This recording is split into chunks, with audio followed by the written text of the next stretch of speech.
আল্লাহ আল্লাহ আর কি লইয়া আজ বড়াই কর যাইতে হবে কবরে আল্লাহ আল্লাহ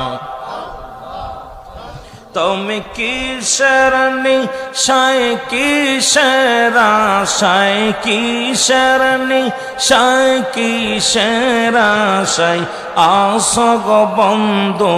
জগতে কি লইয়া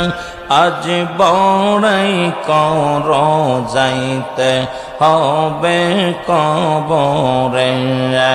আল্লাহ আল্লাহ সবাই একটু জিকির করেন আল্লাহু আল্লাহ আল্লাহু আল্লাহ